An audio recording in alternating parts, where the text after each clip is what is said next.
Donc dans un logement mal isolé, on va commencer par faire la chasse aux fuites d'air qui font entrer l'air froid en continu à l'intérieur. Ces fuites se trouvent le plus souvent autour des menuiseries qui donnent vers l'extérieur, c'est-à-dire les fenêtres et la porte d'entrée. Pour éviter ces fuites, le mieux reste de changer les menuiseries pour des menuiseries neuves bien isolantes.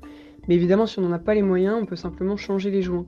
Il suffit pour ça d'ôter les joints existants avec une petite lame ou une spatule et de les remplacer par du joint neuf auto-adhésif que l'on trouve facilement en magasin de bricolage. Pour la porte d'entrée, on peut aussi placer un bas de porte en mousse qui va casser les courants d'air qui ont tendance à passer par en dessous.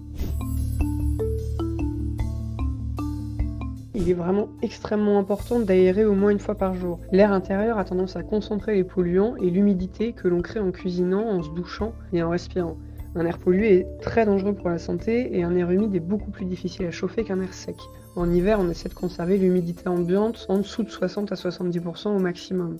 On ouvre donc en grand les fenêtres au moins 15 minutes par jour, idéalement le matin pour bénéficier d'un air un petit peu moins pollué. Le chauffage va ensuite chauffer ce volume d'air neuf au cours de la journée et on va le conserver dans la journée grâce à la bonne étanchéité des menuiseries.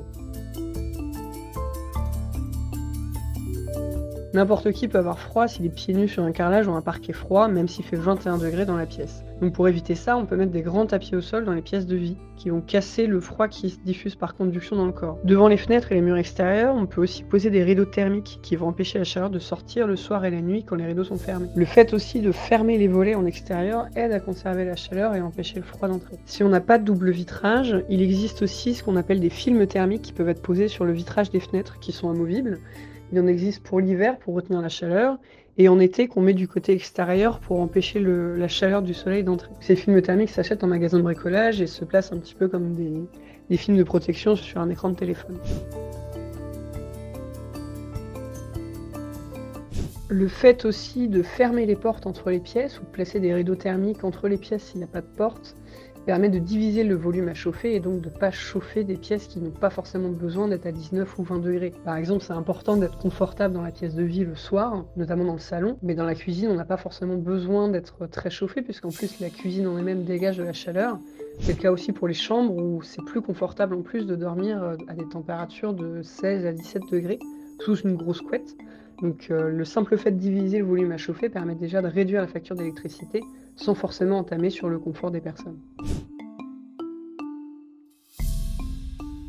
C'est une technique qui est très répandue notamment chez les vanlifers qui isolent leurs camions avec du rouleau de liège ou des plaques de liège qui vont venir coller sur les parois. Donc ça c'est faisable en appartement, ça sert aussi d'isolant acoustique, donc c'est possible entre les logements, mais surtout sur les murs extérieurs, donc c'est des plaques de liège de différentes épaisseurs qu'on peut venir directement coller sur le mur. Évidemment pour ça il faut pouvoir avoir l'accord du propriétaire si on est en location, mais ça se fait sans avoir besoin de faire de gros travaux et ça permet d'avoir un certain gain énergétique. Une dernière chose qui est importante à savoir pour les locataires, c'est que normalement, dans votre dossier de location se trouve le DPE, qui est le dossier de performance énergétique, qui classe votre logement en fonction de ses performances thermiques. C'est un classement qui va de A à G. Il faut savoir que si vous êtes classé entre F et G, vous êtes considéré comme une passoire énergétique, c'est-à-dire un appartement très très mal isolé.